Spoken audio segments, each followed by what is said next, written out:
Congress party పాలన పైన ఏం మాట్లాడతారు? కేసీఆర్ 10 ఏళ్ళు పాలన లోపల సస్యశ్యామలంగా తెలంగాణ ప్రజలు బతికిండ్రు. 6 గ్యారెంటీలు అనేది హామీలు ఇచ్చిన 6 గ్యారెంటీల లోపల ఏది హామీ పూర్తి చేసిండు ఆయన. జనాలకు న్యాయం చేస్తున్నామని ఒక వాయిస్ కాంగ్రెస్ పార్టీ నుంచి వినిపిస్తుంది. డైవర్ట్ పాలిటిక్స్ ఆయనకి చేతనైతే లేదు. ఆర్ఎస్ కేసీఆర్ కేటీఆర్ కనుసన్నల్లో బీజేపీ వాళ్ళు కావాలని ఇద్దరు ఒకటే కాంగ్రెస్ను ఖతం చేద్దామని ఒక ఆలోచనతో అభివృద్ధిని అడ్డుకుంటున్నారని ఒక వాయిస్ వినిపిస్తున్నాం మనం. నిన్ను నమ్ముతా, నీకే ప్రభుత్వం నమ్ముతలేదు, నీకే ప్రజలు నమ్ముతలేరు. అనవసరంగా పోయి సీఎం కుర్చీలో కూర్చున్నావు. ఎందుకు కూర్చున్నావు? నువ్వు చేతగానప్పుడు వచ్చేసే, నువ్వు దిగేసే దాని నుంచి. నమస్తే, V5 న్యూస్ లీడర్ కార్యక్రమానికి స్వాగతం. ఈరోజు మనతో ఉన్నారు బీఆర్ఎస్ పార్టీ మణికొండ మున్సిపాలిటీ మహిళా వింగ్ ప్రెసిడెంట్ రూపారెడ్డి గారు. తను రాజకీయంగా కాకుండా ఇంకా కృషి ఫౌండేషన్ అనేది ఒక స్వచ్ఛంద సంస్థ, NGO ఆర్గనైజేషన్ నడిపిస్తున్నారు. సమాజంలో ఉన్న అట్టడుగు స్థాయిలో ఉన్న పేద ప్రజలకి, కష్టాల్లో ఉన్న ప్రజలకి ఒక సేవ చేయాలని ఒక మంచి సంకల్పంతో, అలాగే తను రాజకీయంగా ఎక్కడ అడుగులు పడ్డాయి, సామాజికంగా రాజకీయంగా తను ఇప్పటివరకు చేసిన సేవలు ఏ విధంగా ఉన్నాయి, ప్రజెంట్ పొలిటికల్గా ఏ సిచ్యువేషన్లో ఉన్నారు, ఇంకా భవిష్యత్తులో ఎలా ముందుకెళ్ళబోతున్నారు, తన మాటలో తెలుసుకుందాం. ఓకే, నమస్తే అండి. నమస్తే అండి. నేను పట్లోల రూపారెడ్డి, మణికొండ మున్సిపాలిటీ మహిళా వింగ్ ప్రెసిడెంట్. నాది ఎడ్యుకేషన్ క్వాలిఫికేషన్ వచ్చేసి B.Ed special education, M.Ed library science చేశాను, అలాగే MBA మాస్టర్స్ కూడా కంప్లీట్ చేశాను. ఇంకా నా సొంత ఊరు వచ్చేసి తాండూర్, నా ప్రాంతం రంగారెడ్డి జిల్లా, ఇప్పుడు వికారాబాద్ జిల్లా. నేను పాలిటిక్స్కి రావడానికి మీ బాల్యం స్టడీ మొత్తం ఎక్కడ జరిగింది, మీ ఫ్యామిలీ బ్యాక్గ్రౌండ్? నాది మొత్తం ఎడ్యుకేషన్ అంతా కూడా తాండూరులో జరిగింది. మా ఓన్ టౌన్ వచ్చేసి తాండూరు. మాది మొత్తం లైక్ పటేన్ల ఫ్యామిలీ నుండి వచ్చినాము. డాడీ వాళ్ళంతా కూడా వెల్ ఎడ్యుకేటెడ్. ఆయన గవర్నమెంట్ ఎంప్లాయీ. ఆయన పేరు వచ్చేసి మాచిరెడ్డి పద్మమ్మ. మేము 3 సంతానం అందరం కూడా. నేను అందులో చివరిదాన్ని. ఇంకా మొత్తం కూడా అప్పుడు డాడీ ఎడ్యుకేషన్కి ప్రిఫరెన్స్ ఇవ్వడం వల్ల విలేజ్ నుండి మేము తాండూరులో సెటిల్ అవ్వడం జరిగింది. మేము మొత్తం ఇంగ్లీష్ మీడియమే, సెయింట్ మార్క్స్ హై స్కూల్ అని చెప్పి అక్కడ చాలా ఫేమస్ అక్కడ స్కూల్. ఆ స్కూల్లో చదివిన వాళ్ళందరూ కూడా ఈరోజు మంచి స్టేజ్లో ఉన్నారు. ఎడ్యుకేషన్ అట్లా ఉండింది ఆ స్కూల్లో. సో ఇంకా మళ్ళీ నెక్స్ట్ వచ్చేసి తర్వాత హైయర్ ఎడ్యుకేషన్స్కి ఇట్లా హైదరాబాద్ రావడం, మొత్తం ఇక్కడ సెటిల్ అవ్వడం, మ్యారేజ్ అంతా ఇక్కడ, పిల్లలు అంతా ఇక్కడ సెటిల్ అవ్వడం జరిగింది మొత్తం కంప్లీట్గా. మీరు రూపారెడ్డి గారు ఒక వెల్ ఎడ్యుకేటెడ్తో పాటు ఒక ఫౌండేషన్ నడిపిస్తూ పేద ప్రజలకి, అలాగే కష్టాల్లో ఉన్న కొంతమంది పేదవారికి ఒక సహాయకంగా, ఒక హెల్ప్ఫుల్గా ఉంటున్నారని విన్నాం. మీ ఫౌండేషన్ గురించి? యాక్చువల్గా మేము లైక్ చిన్నప్పటి నుండి కూడా డాడీ కూడా సర్వీస్ ఓరియంటెడ్ ఉంటుండే. అదొక ఇన్స్పిరేషన్. మా ఫాదరే మాకు ఇన్స్పిరేషన్. అదే కంటిన్యూ చేయాలి అని చెప్పి, మా ఓన్గా ఒకటి ఉండాలి అని చెప్పి నేను కృషి ఫౌండేషన్ని స్థాపించడం జరిగింది. ఆల్మోస్ట్ 8 years అయింది. మా ఫౌండేషన్ త్రూ టోటల్ మణికొండ మున్సిపాలిటీలో మేము ఈవెన్ కరోనా టైం తీసుకుంటే ఒక 30,000 పీపుల్కి డైలీ అన్నదానం చేయడం జరిగింది.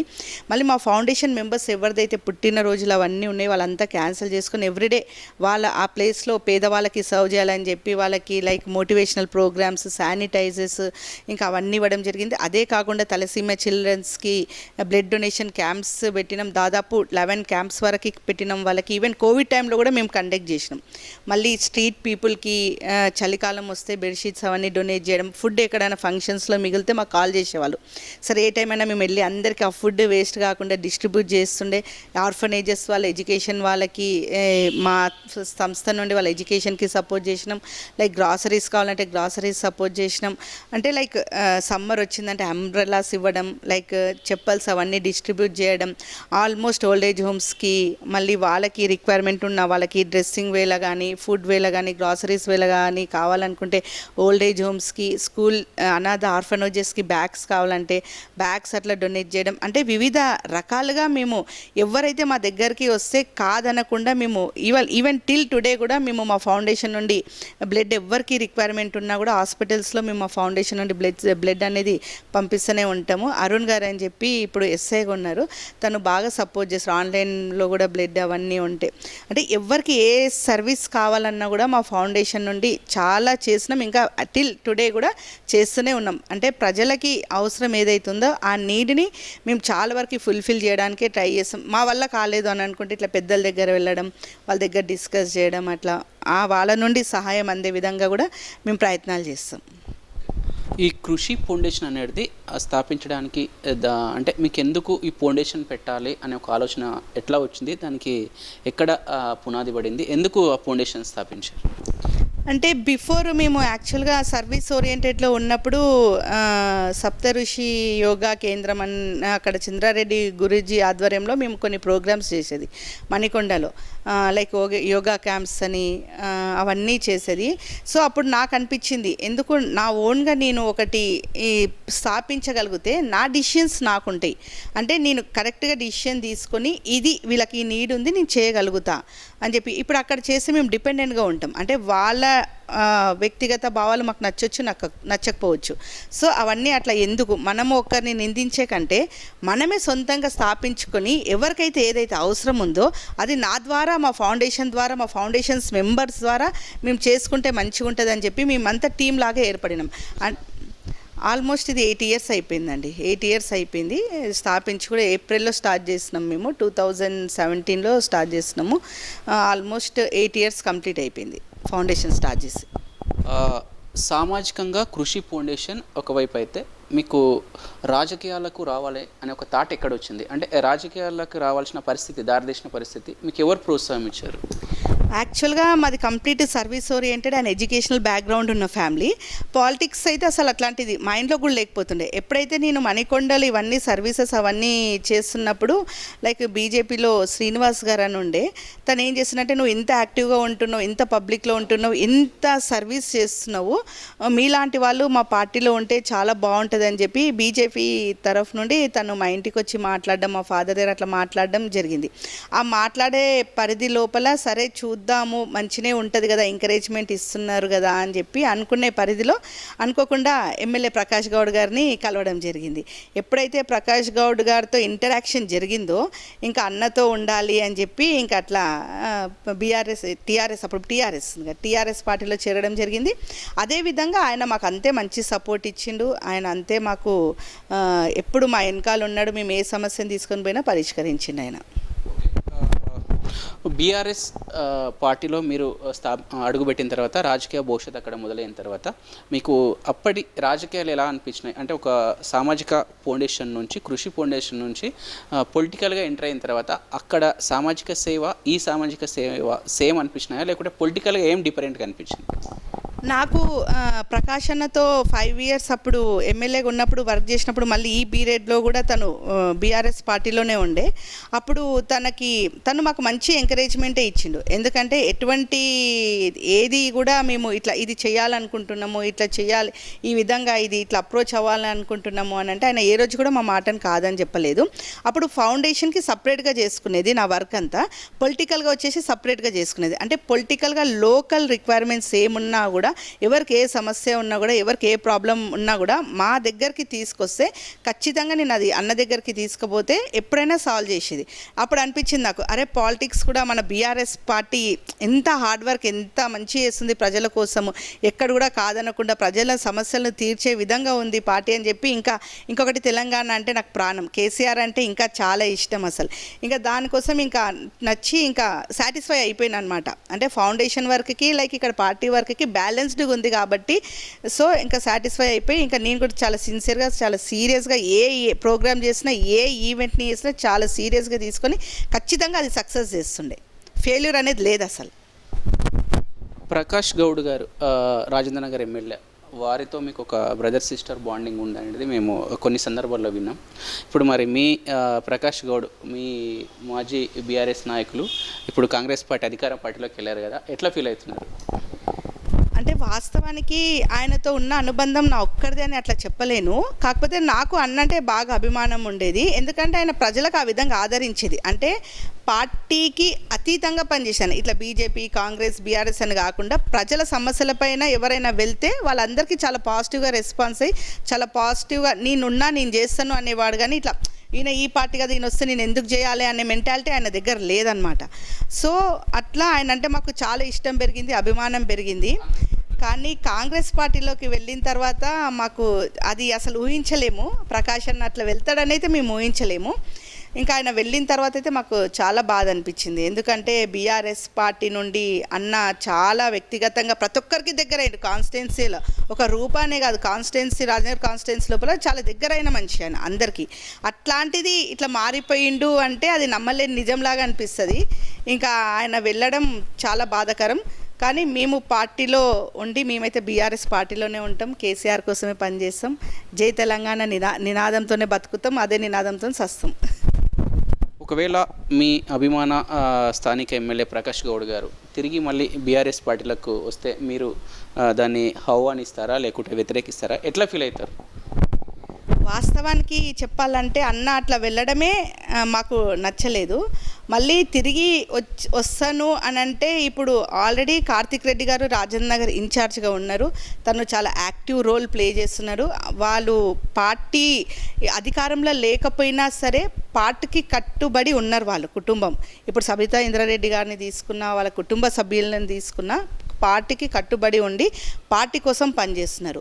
ఇప్పుడు మా వ్యక్తిగతంగా మేము ఏమంటామంటే ఇప్పుడు పార్టీని వదిలిపోయిన వాళ్ళకంటే పార్టీ కోసం పనిచేసిన నాయకులు మనకు కావాలి, విశ్వాసం ఉన్న నాయకులు మనకు కావాలి. కాబట్టి మేము ఖచ్చితంగా బీఆర్ఎస్ పార్టీ మా ఇప్పుడు ఇన్ఛార్జ్గా మా నాయకులు ఎవరైతే అధిష్టానం ఎవరినైతే నిర్ణయిస్తుందో వాళ్ళ కోసమే మేము పనిచేస్తాం.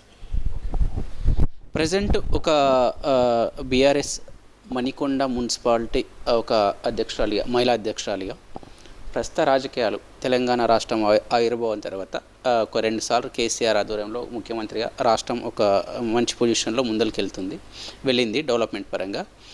రీసెంట్గా పోయిన లాస్ట్ ఎన్నికల్లో బీఆర్ఎస్ పార్టీ ఓటమి కావడం, కాంగ్రెస్ పార్టీ అధికారంలోకి రావడం 1.5 year నడుస్తుంది. ఈ 1.5 yearలో ఎలాంటి డెవలప్మెంట్ ఉంది మీ ఊళ్ళో? కాంగ్రెస్ పార్టీ పాలన పైన ఏం మాట్లాడతారు? కాంగ్రెస్ పార్టీ పాలన పైన తెలంగాణ రాష్ట్రం అంతా కూడా తలదించుకునే విధంగా ఉంది. ఇవాళ కేసీఆర్ 10 ఏళ్ళు పాలన లోపల సస్యశ్యామలంగా తెలంగాణ ప్రజలు బతికిండ్రు. 24 గంటల కరెంటే కానీ, నీళ్ళ ప్రాబ్లం లేకుండా కాళేశ్వరం ప్రాజెక్టు వరల్డ్ వైడ్ ప్రశంసలు అందుకున్న ప్రాజెక్ట్ అది. ఆ ప్రాజెక్ట్ని తీసుకొచ్చిండు. రైతు బిడ్డలు బాధపడొద్దని చెప్పి, మహిళలు బాధపడొద్దని చెప్పి వృద్ధాప్య పింఛన్లు ఇచ్చిండు. అసలు షాది ముబారక్కి అని చెప్పి ₹1,00,000 షాది ముబారక్ ఇచ్చిండు. నేను కాంగ్రెస్ ప్రభుత్వం రేవంత్ రెడ్డి గారిని ఒక్కటే అడుగుతున్నా, ఇప్పుడు ఈ 10 సంవత్సరాల మా పాలన లోపల తెలంగాణ ప్రజలు ఎంతో ఆనందంగా జీవించి బతికి ఎంతో సంతోషంగా ఉన్నారు.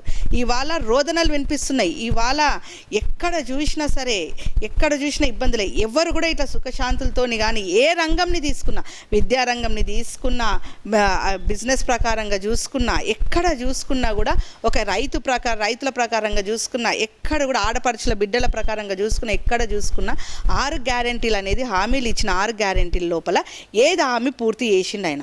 1 తులం బంగారం అన్నాడు, అది లేదు. ఏది కూడా హామీని ఆయన పూర్తి చేయలేకపోయిండు. ఇప్పుడు అందరూ కూడా ఈ పాలన రాక్షస పాలన అంటున్నారు.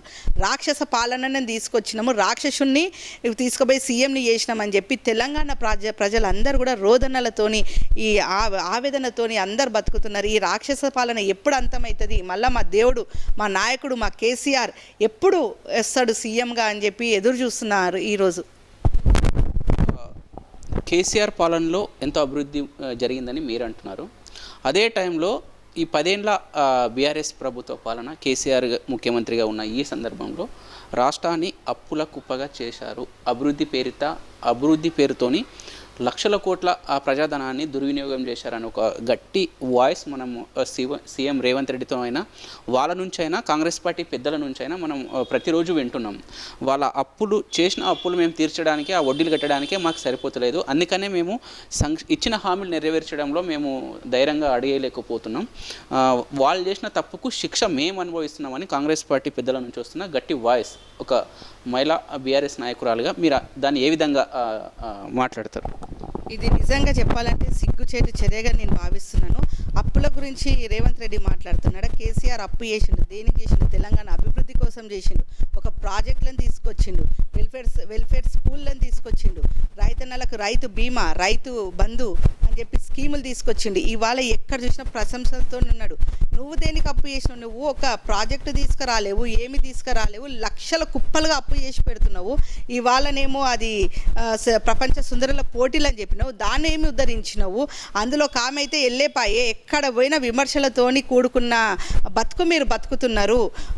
ఒక ఆమె ఒక ప్రపంచ సుందరి, ఇంగ్లాండ్ దేశం ప్రపంచ సుందరి ఇవాళ ఏమని కామెంట్ చేసింది? మమ్మల్ని ఒక వేశ్యలాగా చూస్తున్నారని ఆమె కామెంట్ చేసింది. అంటే తెలంగాణ రాష్ట్రంలో ఆడపడుచులను తలదించుకునే విధంగా మీరు చూస్తున్నారు.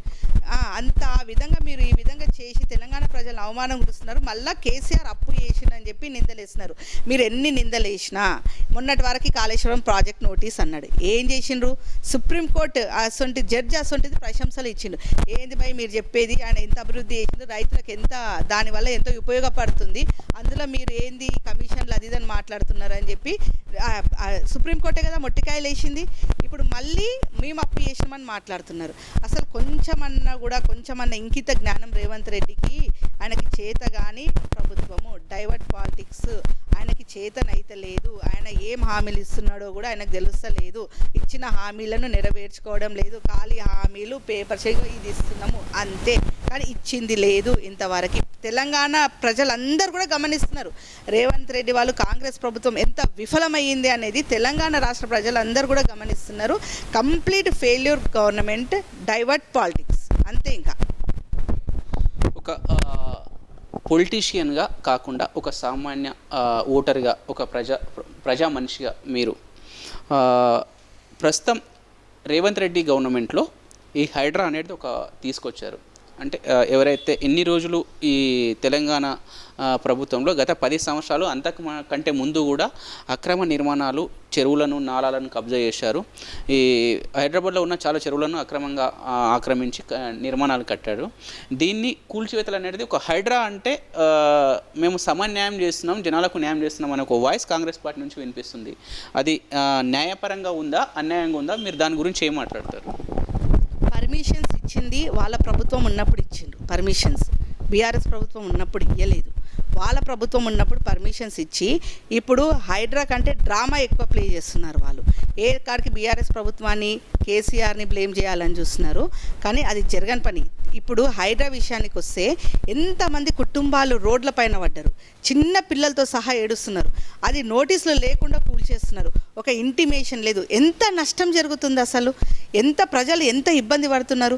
ఇవాళ అసలు ఏదన్నా ఒక చిన్న కార్యక్రమం చేయాలనుకున్నా, ఒక పెళ్లి చేయాలనుకున్నా, ఏదైనా ఇల్లు కట్టుకోవాలనుకున్నా, ఏదైనా చిన్న గృహప్రవేశం చేయాలనుకున్నా కూడా అసలు తెలంగాణ రాష్ట్ర ప్రజలందరూ కూడా చాలా బాధపడుతున్నారు. ఎందుకంటే అప్పుల కుప్పలు అయిపోయినాయి.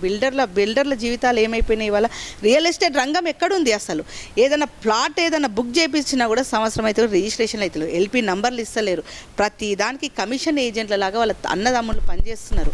ఎక్కడ కూడా తెలంగాణ ప్రజలు సుఖశాంతులతోని వాళ్ళు ఉండనిస్తలేరు. హైడ్రాతోని సగం తెలంగాణ రాష్ట్రాన్ని, కొంతమంది జీవితాలను నాశనం చేసేసిండ్రు, రోడ్న పడేసిండ్రు, వాళ్ళకి ఇల్లు గూడు చూపించకుండా వాళ్ళ ఇండ్లను గుల్పేసిండ్రు. చిన్నపిల్లలు పుస్తకాలు తీసుకుంటామంటే పుస్తకాలు కూడా తీయనీయకుండా ఆ విధంగా రాక్షసుల్లాగా పాలన చేస్తున్నారు వాళ్ళు. ప్రజలకి రాక్షసులు ఏందో అంటే వాళ్ళ రాక్షసుల రూపంలో ఎవరు ఉన్నారంటే కాంగ్రెస్ ప్రభుత్వం అని చెప్పి ఇప్పుడు చూపించవచ్చు. అట్లా ఉన్నది వాళ్ళ పాలన. అసలు హైడ్రాతోని మొత్తం అతలాకుతలం చేసేసిండ్రు, బిజినెస్ ప్రకారంగా మొత్తం అతలాకుతలం చేసేసిండ్రు. ఒక నమ్మకాన్ని ఇప్పుడు ఎవరన్నా ఒక సామాన్యుడు కానీ ఎవడన్నా ఒక ఇల్లు కొందామంటే భయపడుతున్నాడు వాడు.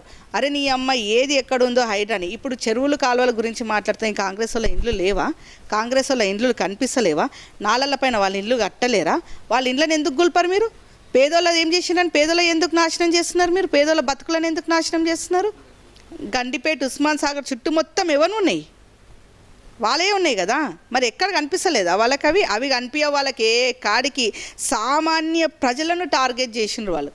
సామాన్య ప్రజలను ఇబ్బంది పెడుతున్నారు. మేము బీఆర్ఎస్ ప్రభుత్వంలో మేము ఏమంటున్నామంటే 10 ఏళ్ల పాలన లోపల మా నాయకుడు కేసీఆర్ గారు చేసిన అభివృద్ధిని అదేవిధంగా కంటిన్యూ చేయండి, లేదా మీకు ఇచ్చిన హామీలనన్నా నిలబెట్టండి. ప్రజలు మీకు ఒక పీఠాన్ని ఇచ్చిండ్రు, ఒక నమ్మకం పైన కాంగ్రెస్ ప్రభుత్వం వచ్చి ఒక నమ్మకం పైన ఇచ్చిండ్రు కదా, ఆ విశ్వాసాన్ని నిలబెట్టుకోండి. మీరు ప్రజల కోసం ఆలోచించండి. ఏ కాడికి కేసీఆర్, కేటీఆర్, హరీష్ రావు, కవితక ఏదైనా టార్గెట్ పాలిటిక్స్ చేస్తున్నారు.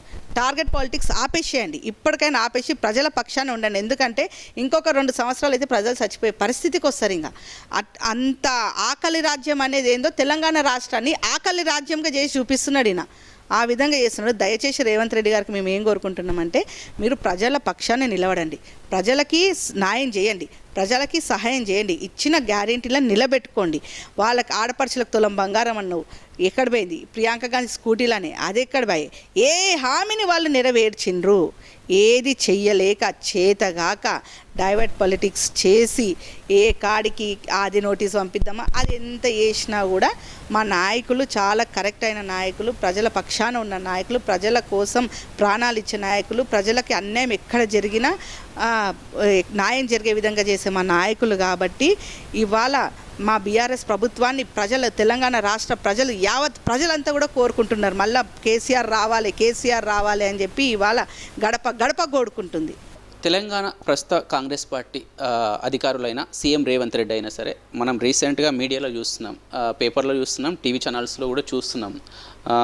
23వ సారి, 27వ సారి, 30వ సారి రేవంత్ రెడ్డి ఢిల్లీకి వెళ్ళి రావడం, కేంద్ర ప్రభుత్వాన్ని తెలంగాణకు రావాల్సిన నిధుల గురించి అడగడం. అయినా కేంద్ర ప్రభుత్వ పెద్దలు బీజేపీ పార్టీ వాళ్ళు ఇవ్వడం లేదు. ఇక్కడ బీఆర్ఎస్, కేసీఆర్, కేటీఆర్ కనుసన్నల్లో బీజేపీ వాళ్ళు కావాలని ఇద్దరు ఒకటే కాంగ్రెస్ను ఖతం చేద్దామనే ఒక ఆలోచనతో అభివృద్ధిని అడ్డుకుంటున్నారని ఒక వాయిస్ వినిపిస్తున్నాం, మనం వింటున్నాం. దానిపైన మీరు ఎట్లా స్పందిస్తారు? వాస్తవానికి చెప్పాలంటే కాంగ్రెస్ ప్రభుత్వంని ఖతం చేసే అవసరం మాకు లేదు. ప్రజలే ఖతం చేస్తున్నారు. ప్రజలే ఖతం చేస్తున్నారు కాబట్టి ఆయనకి ఏం చేయాలనో తోచుతలేదు.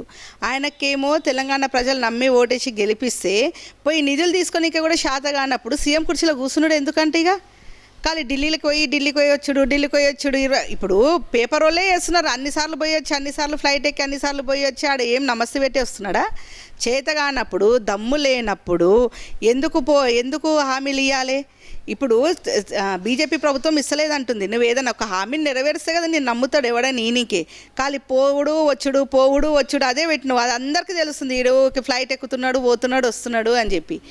అది మోడీ ఆఫీస్ ముందు దీక్ష చేసుకుంటా కూసోవాలి, నిధులు తీసుకురావాలి. నిన్ను నమ్ముతా, నీకు ఏ ప్రభుత్వం నమ్ముతలేదు, నీకు ఏ ప్రజలు నమ్ముతలేరు. అనవసరంగా పోయి సీఎం కుర్చీలో కూర్చున్నావు.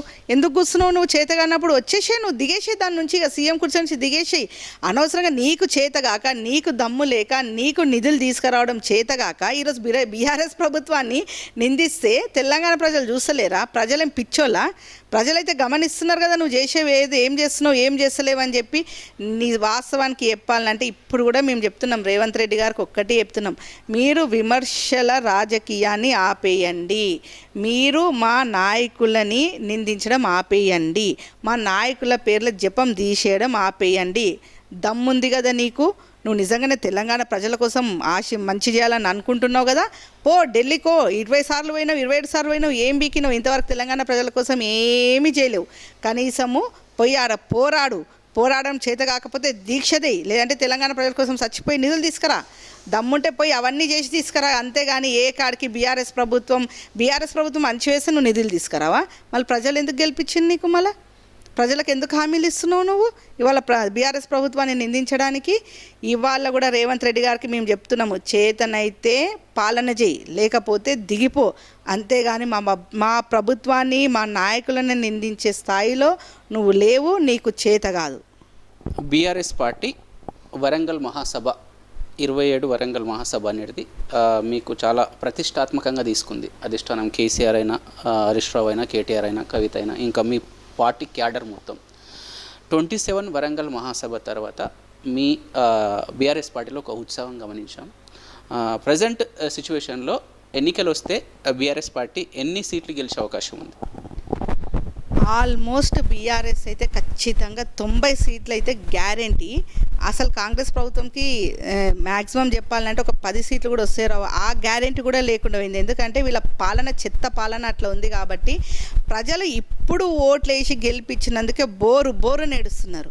ఎందుకు గెలిపించినాం రా నాయనా, వద్దురా నాయనా కాంగ్రెస్ పాలన, ఎక్కడ పోయినా అదే నినాదం. ఊర్లలకు మినిస్టర్లు అయినా కార్లు ఆపి వాళ్ళని ఆపి వెనకాలకి పంపిస్తున్నారు. ఎందుకంటే వాళ్ళు అభివృద్ధి చేయలేదు. ప్రజలంతా రోడ్డును ఎక్కుతున్నారు, నిలదీస్తున్నారు. ఓటేసే పౌరుడికి ప్రతి ఒక్కరికి హక్కు ఉంటుంది, అది నిలదీసే హక్కు ఉంటుంది.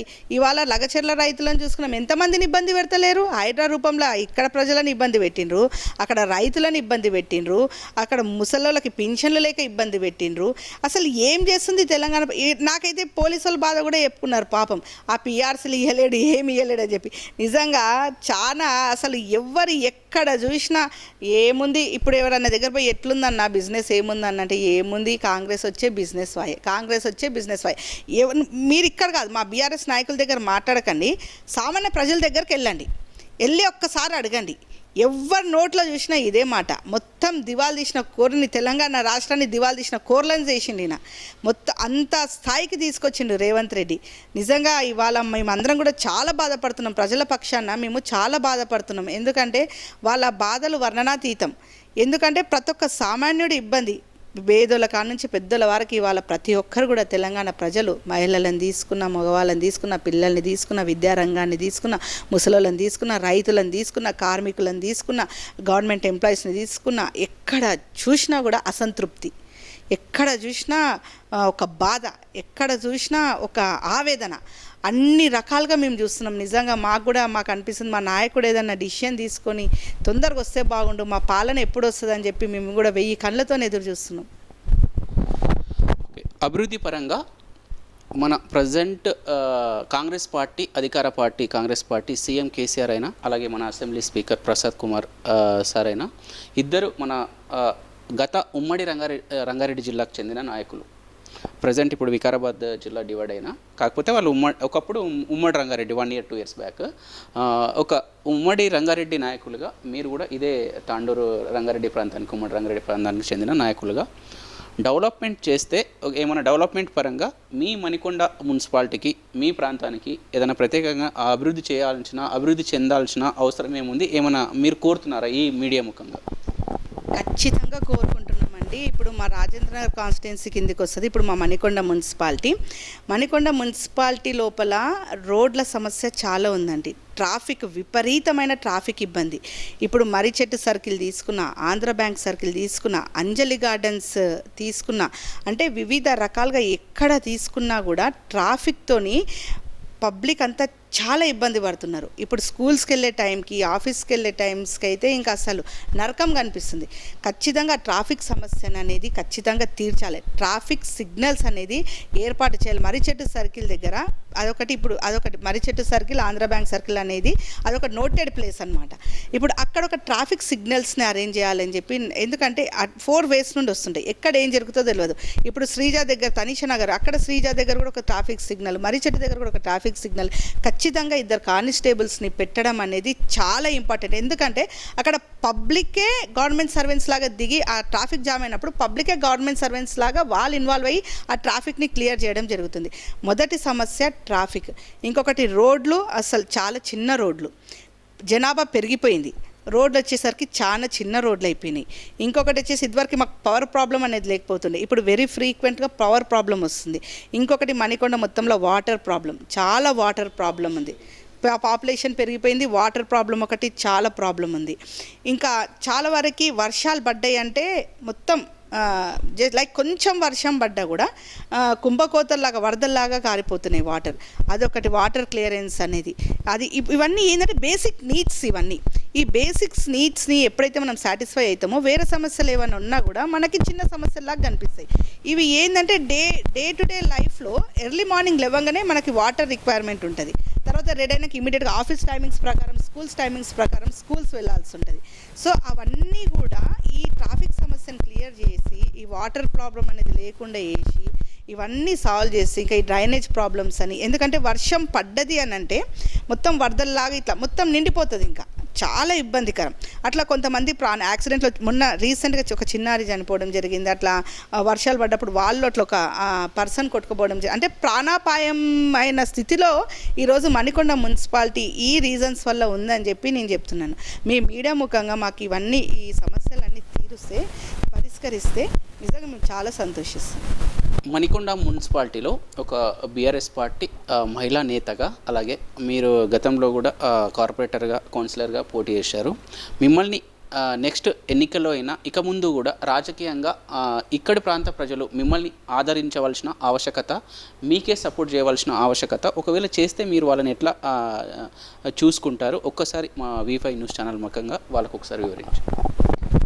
మనం ఎప్పుడు ప్రజల కోసం ఎప్పుడైనా ఏ టైం అయినా 24 అవర్స్ అవైలబుల్ ఉంటాము. ప్రజల సమస్యలు ఏది వచ్చినా కూడా పోరాడి చేపించడానికి వెళ్ళి మా నాయకుల దగ్గర, మా స్థాయికి మించి ఉంటే మా నాయకుల దగ్గర మాట్లాడడం కానీ, మాట్లాడి చేపించడం కానీ, ఎవరు అర్ధరాత్రి వచ్చి సాయం అడిగినా సరే ఖచ్చితంగా మీ 24 గంటలు ఎప్పుడైనా అవైలబుల్ ఉంటాయి. ఎవరికి ఏ సమస్య వచ్చినా కూడా నేను ఖచ్చితంగా అవైలబుల్ ఉంటాయి. ఎందుకంటే మా ఫౌండేషన్ ద్వారా మేము చేసిన సర్వీసెస్ టోటల్ కాన్స్టిట్యున్సీ వైజ్ కానీ, మణికొండ మున్సిపాలిటీ వైజ్ కానీ, apart from that other places even వేరే ఏరియాస్ రిక్వైర్మెంట్స్ ఉన్నా కానీ లైక్ ఎంతో మందికి ఎంతో సేవలు అందించినాము. మేము నిజంగా సిన్సియర్గా హార్డ్ వర్క్ చేసినాము, సిన్సియర్గానే సర్వీసెస్ చేసినాం. కాబట్టి ఖచ్చితంగా ప్రజలకి ఏ ప్రాబ్లం ఉన్నా కూడా నేను ఖచ్చితంగా సాల్వ్ చేసే విధంగానే నేను చూసుకుంటా, వాళ్ళకి అండగా ఉంటా. కాబట్టి ప్రజలు కూడా నాకు వాస్తవానికి ప్రజలు కూడా నాకు ఎప్పుడు నా అండగానే ఉంటారు. వాళ్ళు ఇప్పుడు నాతో పాటే ఉన్నారు. ఎందుకంటే అప్పుడు బీఆర్ఎస్ పార్టీలో ఎప్పుడైతే నాకు వ్యక్తిగతంగా నాకు ఎవరైతే సపోర్ట్ ఉన్నారో నా గ్రూప్ అంతా కానీ, మహిళలు మళ్ళీ టోటల్ కాన్స్టిట్యున్సీలో టాప్ అంటే మణికొండ మున్సిపాలిటీ మహిళలే. ఏ ప్రోగ్రామ్ చేసినా మణికొండ మున్సిపాలిటీ నుండి కంపల్సరీ సక్సెస్ ఉంటుంది. వాళ్ళందరూ కూడా ఇప్పుడు పార్టీ మారకుండా నా పైన నమ్మకంతో, నా పైన విశ్వాసంతో నాతోనే ఉన్నందుకు కూడా నేను చాలా గర్వపడుతున్నా. ఎందుకంటే నేను ఇక్కడ ఒక కంటెస్టెంట్ కౌన్సిలర్గా నేను పాలిటిక్స్లో కూడా రావడం చాలా తక్కువ సమయంలోనే వచ్చిన. నేనేమి ఉద్యమకారుని అయితే కాదు, కానీ పార్టీ పైన ఉన్న అభిమానము, ఆ సామాజిక సేవ ప్లస్ మా పార్టీ చేసిన అభివృద్ధి పనులు, మా కేసీఆర్ గారు ప్రజల కోసం తన ప్రాణాలకైనా తెగించి ప్రాణాలైనా అర్పించడానికి సిద్ధమై ఇవాళ తెలంగాణ రాష్ట్రాన్ని 10 ఏళ్ల పాటు సస్యశ్యామలంగా చూసిన మా నాయకుడు, ఆ నాయకుడు కోసం అభిమానం పెంచుకొని ఈ పార్టీలో ఉండి ప్రజల ఎందున మేము ఉన్నాం. కాబట్టి మాకు ఖచ్చితంగా వాళ్ళందరూ కూడా నేను కృతజ్ఞతలు తెలుపుకుంటున్నాను. ఎందుకంటే ఇవాళ ఎవరు కూడా డైవర్ట్ కాలేదు, ఎవరు కూడా దేంట్లోకి వెళ్ళిపోకుండా నా కోసం నాకు సపోర్ట్ చేసుకుంటూనే ఉన్నారు. కాబట్టి నేను ఖచ్చితంగా వాళ్ళందరికీ రుణపడి ఉంటా. ఖచ్చితంగా వాళ్ళు నా పైన నమ్మకంతో మళ్ళీ మా పెద్దలు కానీ, మా అధిష్టానం వాళ్ళు కానీ నాకు ఏదన్నా నిర్ణయించి నువ్వు దీనికి ఎలిజిబిలిటీ ఉంది, నువ్వు ఇది చెయ్యి అంటే ఖచ్చితంగా నేను దానికి న్యాయం చేస్తా 100% అని చెప్పి నేను మనస్ఫూర్తిగా మీ V5 ఛానల్ ద్వారా ప్రజలందరికీ కూడా నేను కోరుకుంటున్నాను. ఇది ఇక్కడ ఈరోజు మన V5 న్యూస్ లీడర్ కార్యక్రమం. మణికొండ మున్సిపాలిటీ బీఆర్ఎస్ పార్టీ మహిళా అధ్యక్షురాలు రూపారెడ్డి గారు తను ఒక కృషి ఫౌండేషన్ నుంచి తన లైఫ్ స్టార్ట్ చేసి ఒక విద్యావంతురాలుగా, సామాజిక సేవకురాలుగా బీఆర్ఎస్ పార్టీలో రాజకీయంగా అడుగుపెట్టి నాటి టీఆర్ఎస్ నేటి బీఆర్ఎస్లో అడుగుపెట్టి రాజకీయంగా ఒక కౌన్సిలర్గా కూడా పోటీ చేశారు. ఇక ముందు కూడా నా ప్రాంత ప్రజల కోసం, నన్ను నమ్ముకున్న ప్రజల కోసం ఎల్లవేళలా వాళ్లకు అందుబాటులో ఉంటాను. ఈ ప్రాంతానికి సంబంధించి అభివృద్ధిలో భాగంగా నేను ఎంతవరకైనా పోరాడి నా ప్రాంత అభివృద్ధి, నా ప్రజల అభివృద్ధి నేను కోరుతున్నాను. ఆ ప్రజలు కూడా ఎల్లవేళలా నా వెనకాల ఉంటారని, ఇప్పటికీ ఉన్నారని నేను కోరుకుంటున్నాను. ఇక ముందు కూడా వాళ్ళ కోసం నా జీవితం అంకితం ఉంటుంది. నా పార్టీ బీఆర్ఎస్, నా లైఫ్ మొత్తం బీఆర్ఎస్, మా రాజకీయ గురువు కేసీఆర్, హరీష్ రావు వీళ్ళ ఆధ్వర్యంలో నా రాజకీయ మొత్తం జీవితం ఉంటుందని మనతో అంటున్నారు.